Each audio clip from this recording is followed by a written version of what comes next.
Coming up on Grady Newsource, early voting starts October 14th in Athens and surrounding cities. We're live with information about where you can vote. October is Breast Cancer Awareness Month, and we talk to survivors about the importance of early detection and regular testing, and how UGA accommodates students with visual impairment. All that and more tonight on Grady Newsource. This is Northeast Georgia's only local source for TV news. From the Grady College of Journalism and Mass Communication, this is Grady Newsource.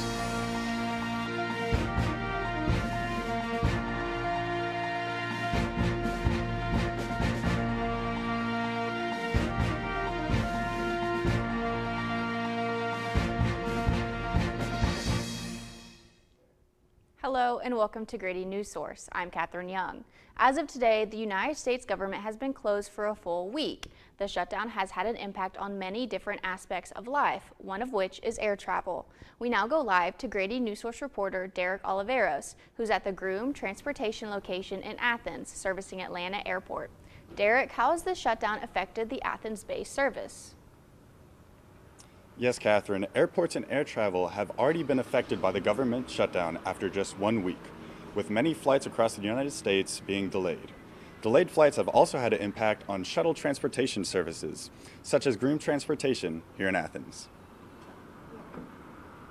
Groom Transportation, a shuttle service in Athens that brings travelers to and from Hartsfield-Jackson Atlanta International Airport, has been impacted by the government shutdown. Amy LeBoy, operations manager at the Groom Athens location, said that shuttle bookings and departures have not changed as of yet. The main area that has been impacted has been travelers having to reschedule their shuttles due to incoming flights being delayed. Flights getting delayed and everything, it's quite common. However, I noticed an increase this week. Groom Transportation driver Luis Olaja said that the frequent reschedulings has left the amount of people in his shuttle rides to fluctuate.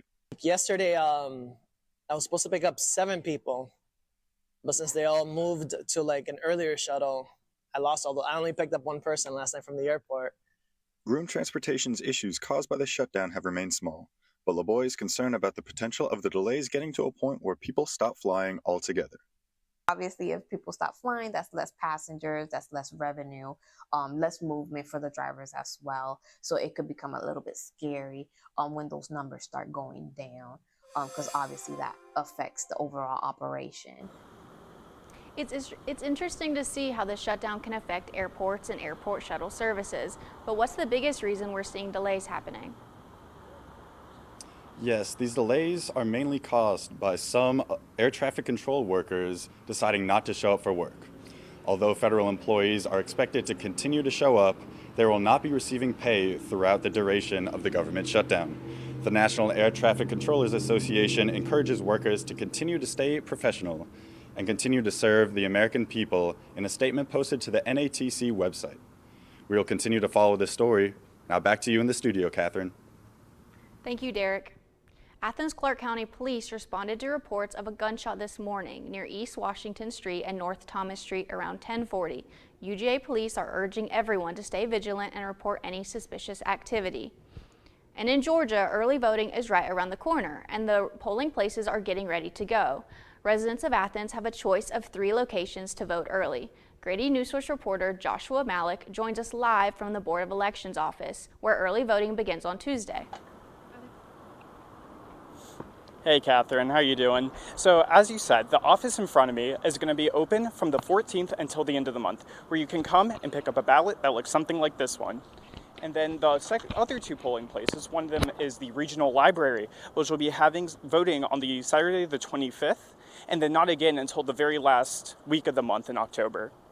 As for the last polling place, the tennis center will have voting going on from the 25th until Monday the 27th. Now, I did speak with people at the library today on how they're preparing for voting. Athens has 3 registered polling places for early voting in Georgia: the Board of Elections building, the County Tennis Center, and the Public Library. We have been an early polling site or advanced polling site for Athens-Clarke County for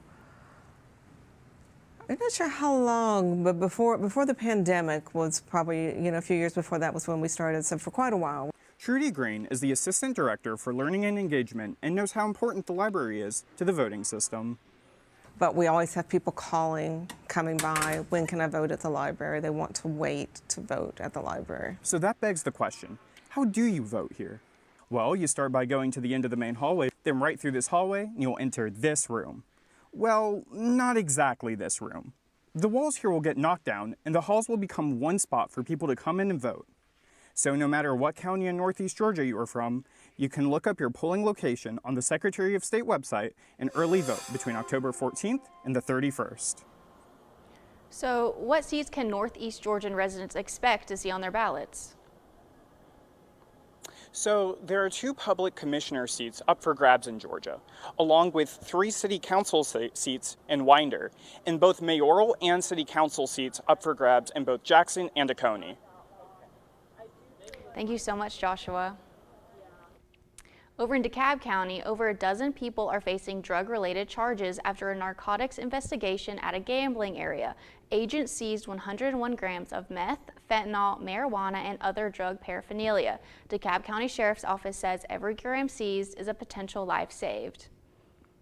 And around 7 million Americans are living with vision impairment, according to the CDC. Newsource reporter Tyler Addison tells us about the efforts that are being made at the University of Georgia to make higher education accessible to those dealing with vision impairments. There is an estimated 250,000 people in Georgia living with vision difficulty, according to the American Foundation for the Blind. Celeste Hill explains what visual impairment is. Some kind of medical condition, disease, something that is affecting the vision to where glasses aren't going to always correct it back to 20/20. While some visual impairments can start at birth, others can develop over time. Some people think once they have that, like it's the end of their life. Universities like the University of Georgia are making efforts to help make higher education more accessible to students with visual impairments. When a student comes in and has low vision or no vision, there's an intake meeting, there's a discussion. We talk about what they've used up until this point. The University of Georgia works closely with students to track their academic progress and make adjustments to their accommodations. Almost all low vision students wind up getting e-text because then they can use things like screen readers and magnifiers. By adjusting color contrast on screens and including context descriptions in alternative text, students with visual impairments are able to receive their education. It's, of course, everything's harder, but you have to just find a different way to do it and have a positive outcome on it, and they really can do anything. Tyler Addison, Grady Newsource. A Georgia Senate committee met today to discuss the impact of social media and the artificial intelligence on children and platform privacy protection. Grady Newsource reporter Rebecca Schillinger joins me today in the studio. Rebecca, what did the meeting discuss? So the committee discussed ways to keep kids safe from artificial intelligence and the impacts it has on social media. They focused on AI chatbots that gave minors and users personal advice and ways to filter IA. Have families been affected by the use of AI? Yes, families have been impacted. During the meeting, committee members spoke with parent advocate Megan Garcia. She's the mother of Swell Sitzer III, who took his life. Here's what she said. One of the chatbots that Sewell was communicating with was modeled after the identity of a Game of Thrones character called Daenerys Targaryen. It initiated romantic and sexual conversations with Sewell over several months, and it expressed a desire to be with him in her fictional world. On the day that Sewell took his life, his last interaction in this world was with this AI chatbot. Not with a human, not with his mother or father, but with an AI chatbot. This chat. And what did the committee have to say? So the committee said kids spend up to 5 hours a day on their phones. So that means kids aren't doing other activities like they used to do, like playing outside or making mistakes. And making mistakes are crucial things kids need to develop. Is there another meeting discussing these events? Good question. Yes, there is going to be another meeting. It's held on November 12th. It'll discuss smartphone use in schools, pre-K through 12th grade, education, and technologies. Thank you, Becca. Coming up after the break, Grady Newsource reporter Sydney Palmer highlights the Best Breast Cancer Awareness Month and the importance of early detection.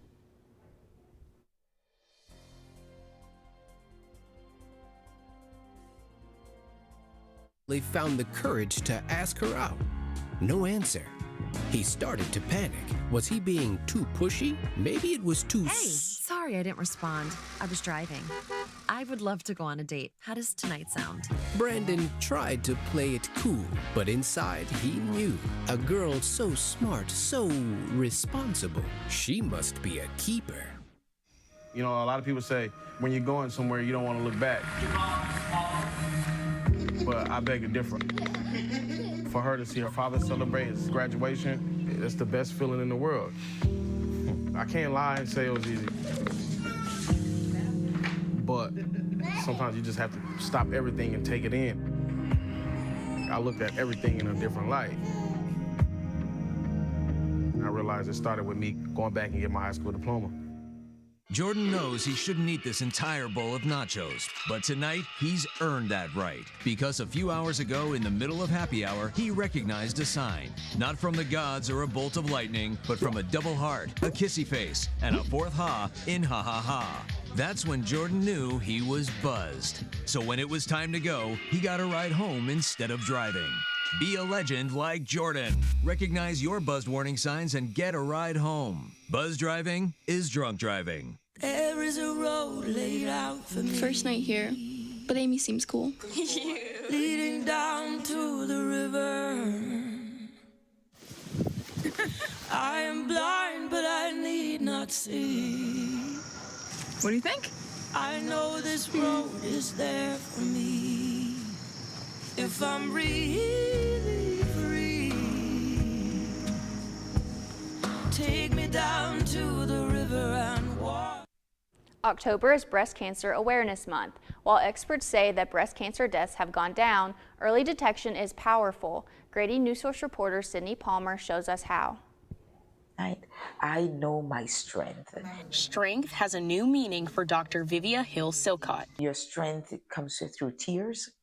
Your strength comes through asking for help.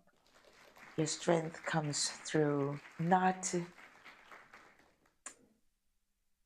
making plans for grand.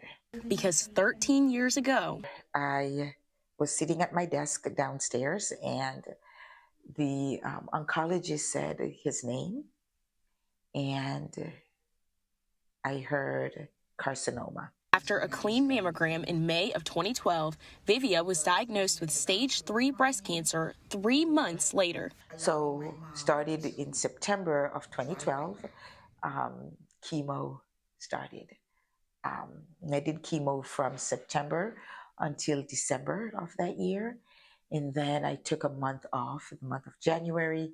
And then in February, I did a double mastectomy. 1 in 8 women will be diagnosed in their lifetime, according to the National Breast Cancer Foundation. But experts say that early detection makes a huge difference.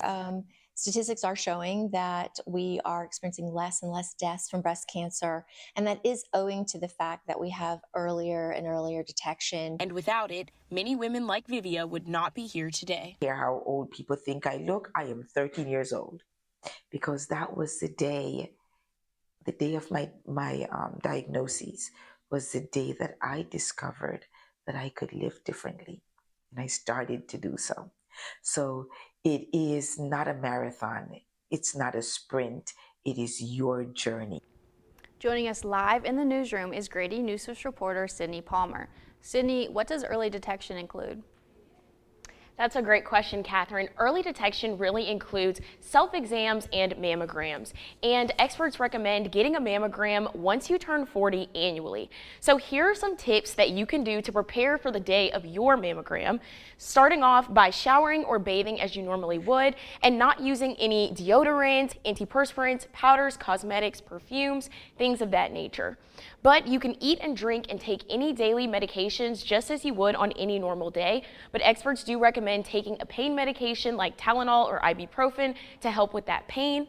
And then wearing a 2-piece outfit and comfortable shoes is really important for the day of your mammogram, and leaving those earrings or necklaces at home. And you should share any important information with your technician if you've noticed any changes in your breasts when you're doing your self-exams at home.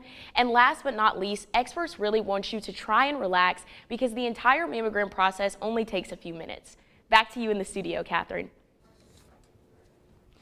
When we return from break, this week's forecast and how Georgia's preparing for future natural disasters 1 year after Hurricane Helene.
We scored? Yeah, we scored going to the playoffs. I can't believe I missed that. Every time I'm buzzed, I spend too much time on my phone. What? I should take your phone away. No. I'll call for a ride. Hey, why does my face look like that? I'm playing with these new face filters. Okay, you know what? Yep, that's mine. I'm gonna need that back. No. Kevin!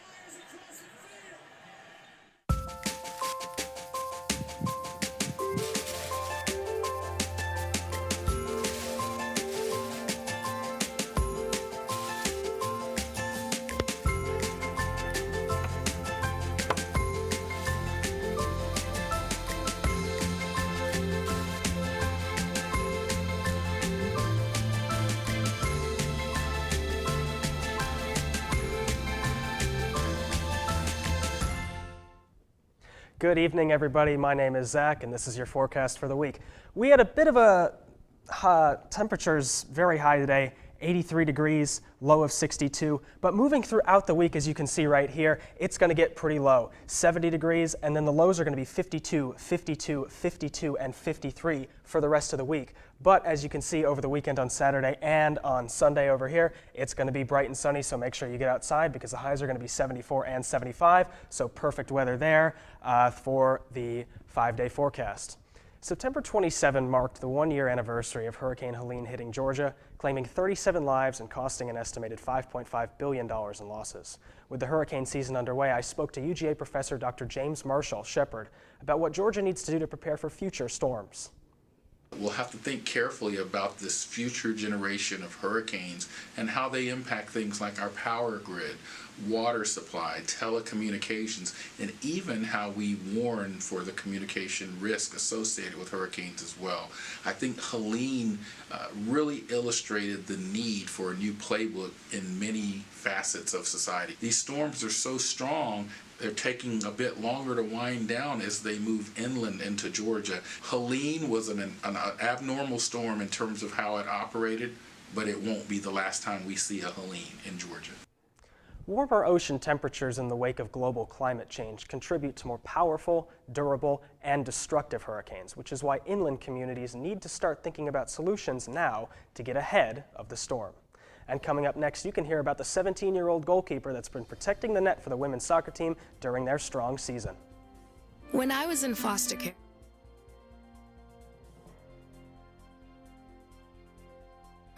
then one day I was adopted. My new parents opened their hearts and home to me. My parents cook my favorite breakfast for me every morning. My parents take me on trips I never thought I would go on. They gave me a home and an even better reason to use that suitcase. My parents aren't perfect, but they're perfect for me. I think I finally found. Hey, how you doing? Hey, Mason. Hey, Mason. Got a new house. It's looking pretty cool so far. A place that I call home. I'm teaching Louise how to cook some lasagna. It only takes a spark to make a fire start. The Dutch.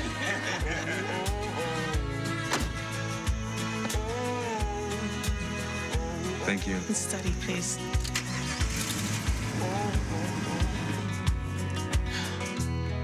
I think I finally found a place to make my own. A place that I call home.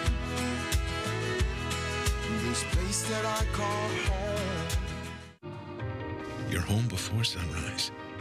On top of the house, the kids, and our future. The smell of your cooking is our alarm clock. My Shiro's day is never done. So let's start saving a little more now so we can feel prepared for retirement. A free 3-minute online chat can give us the personalized tips we need so we can live our lives to the fullest. Visit aceyourretirement.org. Good evening. My name is Ethan Wilcox with the latest in Georgia sports. Georgia football team will travel to Auburn and try and follow up that 35-14 win against Kentucky this weekend. And while we won't see the Bulldogs kick off between the hedges, we will see the Bulldogs kick off the Turner Soccer Complex this Friday. Georgia women's soccer team, ranked 22nd in the nation, has an SEC matchup against number 6 Arkansas. If the Bulldogs pull out the victory, they would match their win total from last year with multiple games to go. And a big reason for this success so far is their goalkeeper. Not only is she a freshman, but she's 17 years old. She's barely old enough to drive, but that hasn't stopped her from settling into the team. Hannah Folliard earned her starting spot after veteran keeper Jordan Brown was injured. But she's fit right into the team, having made 25 saves and keeping 6 clean sheets this season. She credits her teammates for helping her settle into the role. I get my confidence just honestly for my team, and like when I see them doing something good, that gives me confidence and like it helps me like relax and like focus more. She may be young, but she has a strong resume. She's played for the United States Under-17s national team and won a national championship playing club soccer in Illinois. Now, Arkansas has been a tough opponent for the Bulldogs in recent years, with the Razorbacks winning 3 of the last 4 matchups. But Georgia has lost only 1 SEC game this season. After the break, sneak peek into a local Georgia goat farm. I hung with the wrong crowd and I never graduated. I helped Santiago in many different ways, like all fathers do, because he always wanted to go to college. I felt a little embarrassed to come back to school, but eventually once I came here, I knew that it's for a bigger goal. He was very dedicated, hardworking. He connected with his teachers. He connected with other students. That was one of the key reasons why he was able to keep forging ahead. It was amazing to see him graduate. This was one thing that meant so much to him, and of course, it meant so much to us too. With the help of my father and having my son, that was all the motivation that I needed. That support is everything. Find free adult education classes near you at finishyourdiploma.org. I think I finally found.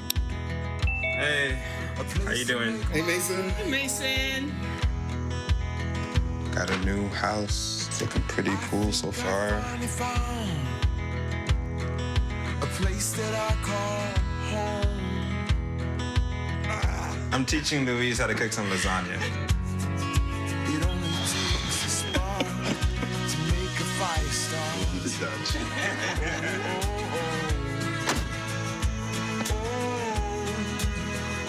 Thank you. Study, please.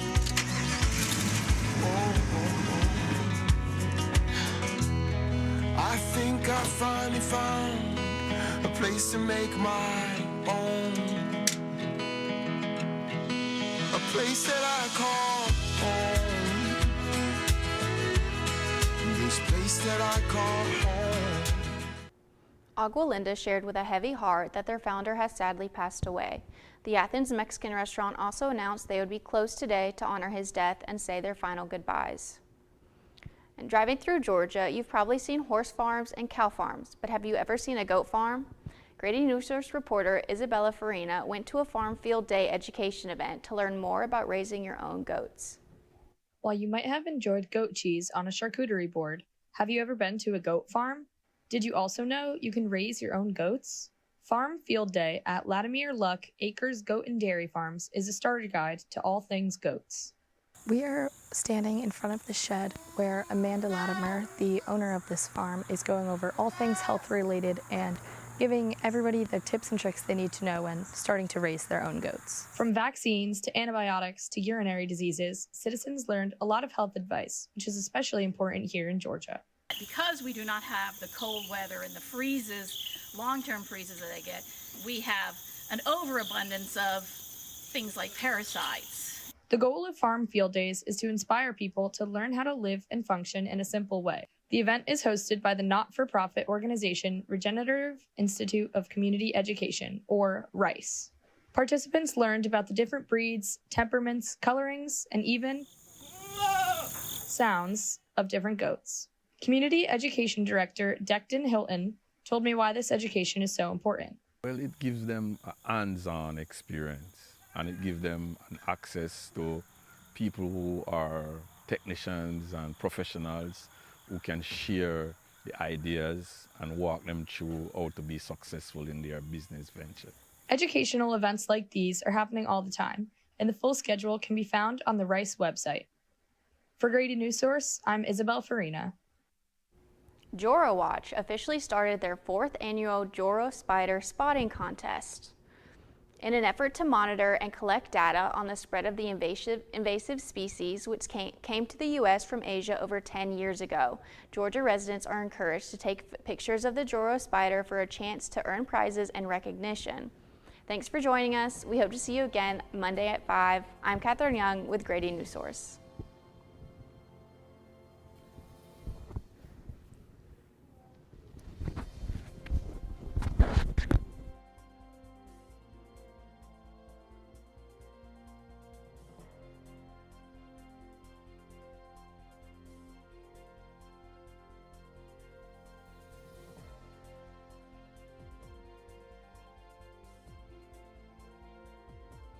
They go back to college, learn new instruments, start skateboarding.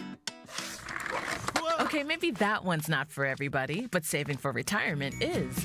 With aceyourretirement.org, you can get on track with your retirement savings no matter your age. Just have a 3-minute chat with Avo, the friendly digital retirement coach from AARP. You'll get personalized recommendations based on your input that are easy to understand and work with your lifestyle. It's quick, easy, and free. Plus, it's sponsored by AARP, so you know they got your back. Gnarly move, Dad. Thanks, sweetie. So wherever you are in your retirement savings journey, head to aceyourretirement.org and start chatting with Avo today. That's aceyourretirement.org.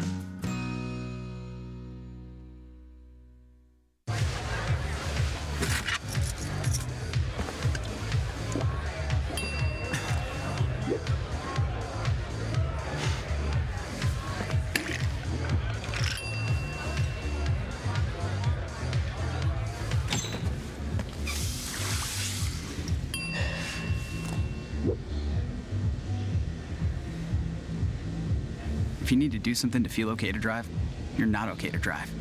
Don't drive buzzed. My Shiro doesn't always wear a cape, but she always has time for a hug, a smile, for going the extra mile. My Shiro stretches every dollar, puts in long hours, puts others first. But now it's your time, Mom. When you're ready to retire, we want you to be able to enjoy it. It's time to start saving now. A free 3-minute online chat can give you the personalized tips you need to start boosting your retirement savings today. Visit aceyourretirement.org.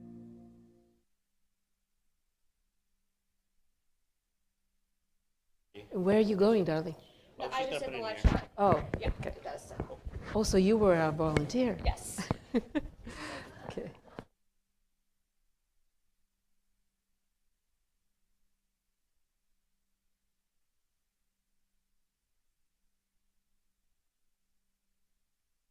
Did how many? 3? I think 3 or 4 different kinds of lives. And the tech team was amazing. The tech team, that was a very complex show. So I think they need a round of applause. Tech team, thank you very much. Yeah. I love that we do new things every time. We had 2 live shots from the field. and they all went very well. Derek is not back here, but that was such an interesting location. We could see people from the groom shuttle service going in and out behind him. There was action behind him, and he was cool. He did his stuff. He ad-libbed things.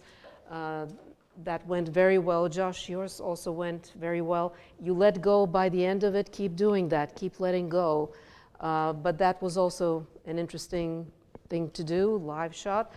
And let me see, lots of just remarkable stuff. Let me see. Yeah, I loved the B-roll and how you'd shot everything. You're very, very good at that. You have an eye for video and B-roll. Sydney's breast awareness was just amazing to have that survivor.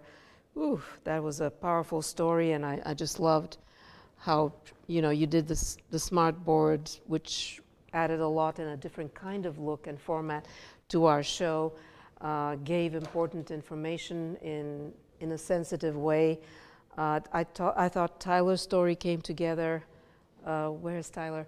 Came together very well, and I love the close-ups of the devices for those with vision problems. Those were very important, and you did a great job.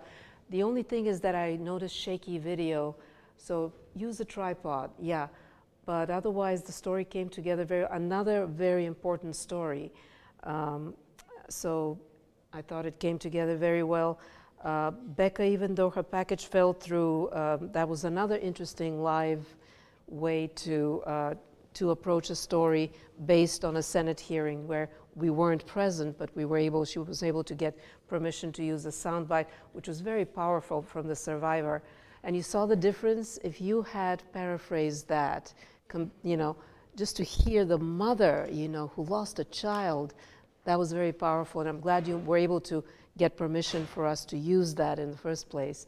I love the chemistry interaction between you and Catherine. But Catherine, try not to sound like you're reading those questions. That's the only thing. You have amazing on-camera presence, don't get me wrong.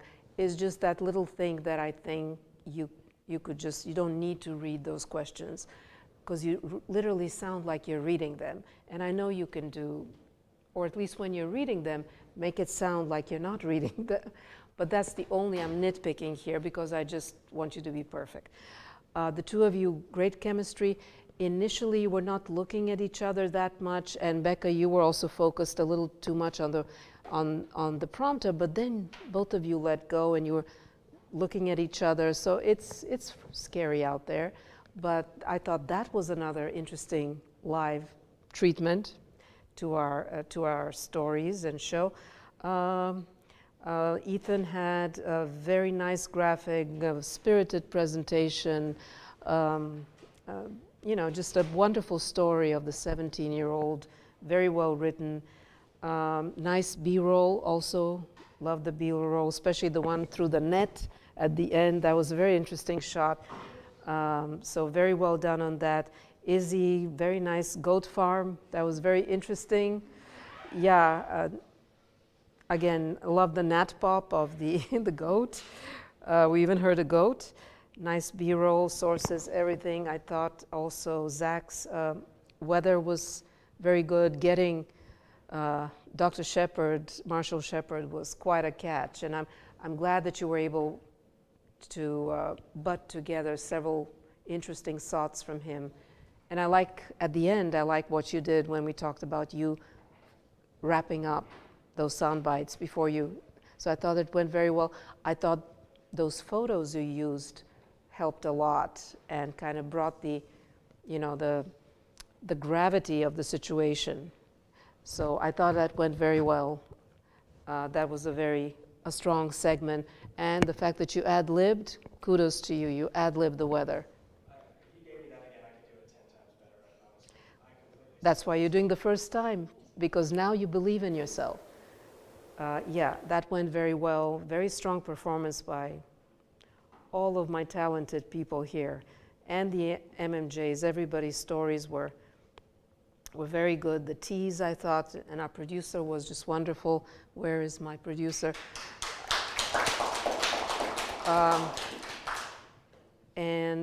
Yeah, first time producing the show.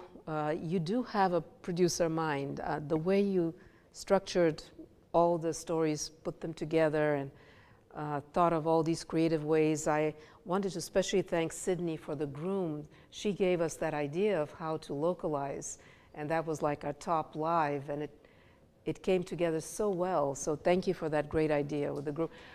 Excellent execution of that, well ad-libbed, and it was so interesting the way you guys chose that.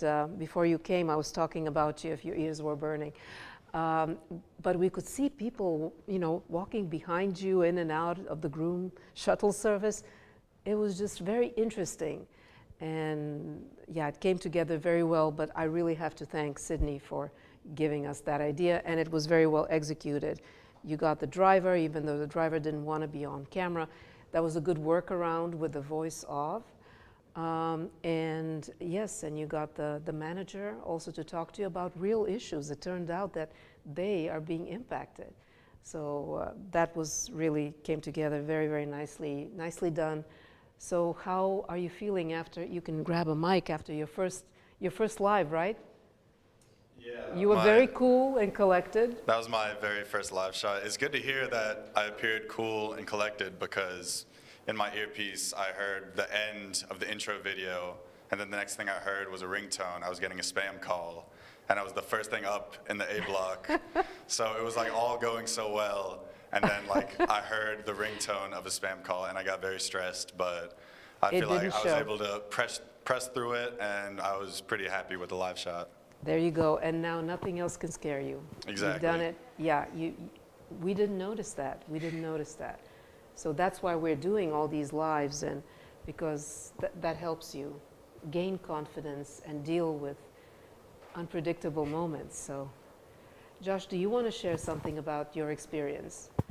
Yeah, there was one moment that was very interesting. As we were setting up, we had a worker come out, and me and Abby kind of looked at each other and were like, oh, we're getting kicked out for sure. That's what this is they're going to try to kick us off the street, and we're going to have to, go through that. But instead, she walked up and said, hey, so just so you know, we close at 5. Like, what are you guys kind of doing? And we explained what was happening. And she was like, oh, that's totally fine. Do you want a sample ballot? And I was like, yeah, I think I can kind of use that. And so that's where I got the sample ballot that I used in the live shot from, is she came out, handed it to me, and then I had my notes on the other side of it, and then I got to show it off. So I was pretty happy with that. So you learned also, and you improvised, and you never know. There's always a surprise what you can get.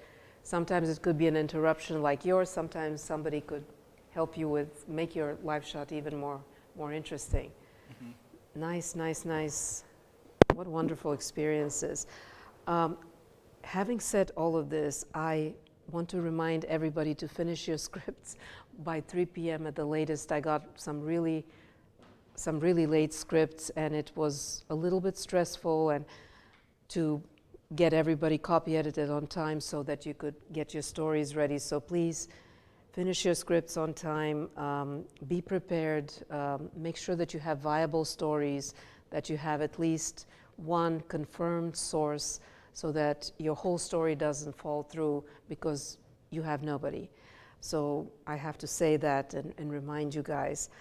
And one final thing that I wanted to mention, it's really important for us to cover the early elections, to cover as we get closer to the real vote, also to cover the people that we're voting for, the issues. There are several issues that are being voted also. So I would suggest that the people, all the MMJs covering the commission, cover also the election in their particular county. And I have Mickey and Jordan producing in the next week.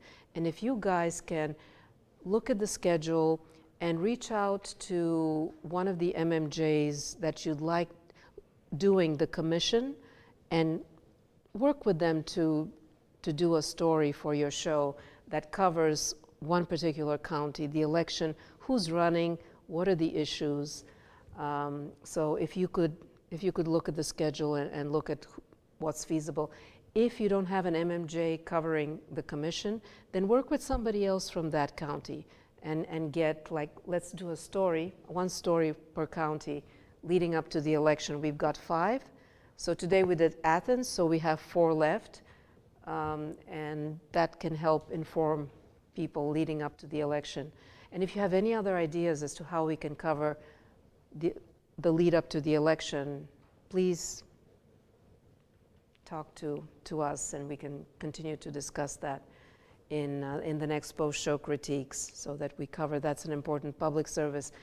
If we don't cover it, I don't think people will get a lot of information from other local media, so it's important. And those are the things I wanted to say. Thank you to everyone. I'd like to ask Blakely and her brilliant crew. I mean, that was just amazing how you guys pulled it off. Such a clean show with so many moving pieces and lives and all over the place. Yeah, the crew was so good. Our TD Clarice, it was her first time ever TDing today. Really? And she did? Yeah. So she did so good. So proud of her. It was a really good show. We had 2 great live shots. Shout out Sophia and Abby for going on those. I really appreciate it. Sometimes we struggle with volunteers. So thank you. Good audio balancing on packages this week. That was huge. We didn't really have to adjust at all, which was really exciting. And most of your packages were in on time, also very exciting. So that just sets things up to be a good show. A couple things: don't import the files that, or don't like put into the rundown the files that have the period underscore in them. It just like doesn't go in right. So just make sure you're clicking the one that's just the name of your file, not the period underscore. And then if something has a VO or a package in it, make sure that it is labeled that way in the treatment on the rundown. Just so we know that we're looking for something else to put in. And then I had a few people check with me today for formatting for your rundown. That's totally awesome. Please do it. If you have questions and you want to make sure your graphics going in right or your package is going in right, ask me, Gabby, Andrew. We're happy to help. It makes our lives easier. Yeah, really good show, guys. That's all I have. And thank you and your crew. Amazing. They're the best. And Sophia, I forgot to thank you. You led us and you gave us a lot of good ideas this morning. I haven't checked your digital coverage, so I cannot comment on that. But if there's something, my 2 producers, if you want to say something, let's see. Do we have a mic? Yeah. About today, any insights, anything you learned, anything we need to have in mind? I'd just say really quickly that I would like to shout out all the MMJs. They all got in stand-ups. Everyone I asked for stand-ups got them in. Yay! Love you guys. Thank you so much. Let's do that every day. Yes. And so we have a lot of social content going out. We were able to have a lot going out like today, and probably we have stuff scheduled. So yeah, that's all I have. Wonderful. Thank you, all of you, for taking that seriously. Yeah. And Lauren, what about you? I don't really have much to say, but you guys should be proud of yourselves, like pat on the back, because a lot of y'all had to pivot. A lot of y'all had to do like live shots and stuff. I know that could be complicated and all of that, but I think everything turned out pretty well. And y'all were like very open to like listening to me and all that, et cetera, et cetera. And it was so cool because I had like the biggest smile on my face, like watching it all come together. I was like, oh, I did that, you know what I mean? Like putting it on like the rundown. Anyways, but everybody did a great job, so yeah. Yeah. Really, really proud of you guys. Really make me very happy. So, what was I thinking? Yeah. The final thing that I think we need to discuss is our Sojo show. We have Barrow County. They're looking at possible solutions. And Laurie, how are you thinking? I had one of the teams ask me, how are we going to use the community SOTs? And we were just like brainstorming and coming to sort of a conclusion. I don't know, to a conclusion that we should use them to set up the solution stories instead of having them within the body of the story itself. But that's up to you. You're the producer if you have other thoughts, because I'm thinking we all, or you guys, all have to have the same style. If we are using the thoughts separate from the solutions packages, then everybody should do that. Or if we decide to include them in the packages, I think everybody should be including them. So I know you weren't feeling well on Monday. I don't want to put you on the spot, but have in mind that we had that discussion, and if you could guide the teams once they start writing their scripts. I only have one script that's coming together really, really good, and it's not yet finished, but before they finish, they need to have that. Maybe by Monday, if you can let them know.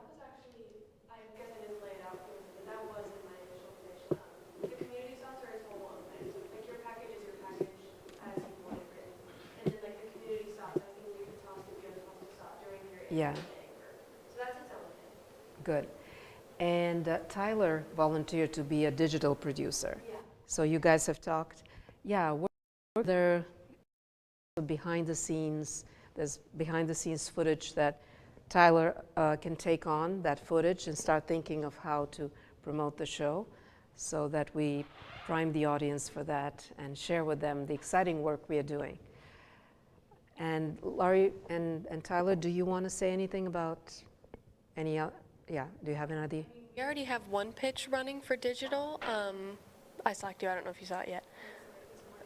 Oh no, you're good. Yeah, we have one pitch running for digital, but I'm sure we'll come up with more because digital is such a good place to run lots of ideas, and we can schedule out posts and stories, and yeah. Sounds great. In Barrow County, Caleb and Jordan, where do you stand, guys? Are you still looking at possible solutions? Yeah. Do you need any help? Can we help you brainstorm anything? We really just need to talk to the Georgia Department of Transportation, which I had an interview with the mayor of Winder today, and he kind of pointed me towards the right direction of who to talk to there. All we need is just to get data from them so that we can kind of like prove what we're kind of alluding to, but without that, it kind of means nothing. Yeah. So once we get that scheduled, it should all come into shape. I think we're in a good place. We have like, I don't know, like 5 or 6 citizen interviews, and then like a 20-minute interview with the mayor, and then we'll have that one. So we'll have tons of stuff to talk about. But I'd like to see your pitch, you know, I'd like to see the kinds of sources you have, whether you really have an independent expert source, just to make sure that all your ducks are we'll lined in a row. We'll get that too. But yeah, Jordan, would you like to share anything? Just waiting to hear back. Reached out to people that would have data as far as like Georgia Department of Transportation, and then planning, developing, zoning, all of that, Barrow County. Yeah. Called the offices, didn't hear anything back.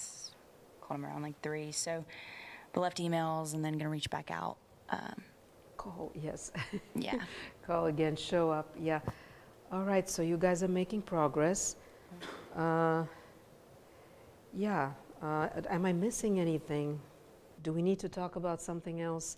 The elections are really important for us to inform the public what are the issues and what are the candidates that they should be considering and how to vote and all that good stuff. So Jordan and Mickey, are you up to securing one local election story? And maybe coordinate with each other so that you don't ask the same person to do the story. Yeah, and then the producers who are doing the week after you guys, again, I haven't looked at the schedule, coordinate again. We need 2 more stories in that week, and I think that should be, we'll cover all and think of other outstanding issues that we can cover until the election, and any interesting ideas that you have would be wonderful. All right, guys, that's all I have. Anybody wants, Catherine, would you like to say anything? Our intrepid anchor? Anybody else? Very nice job, all of you. Very nice job. Very strong class, yeah. And I'll see you on Monday. And just reminding you, the 20th and 22nd, we have visitors who are going to do post-show critique, Tegna and CNN. So bring your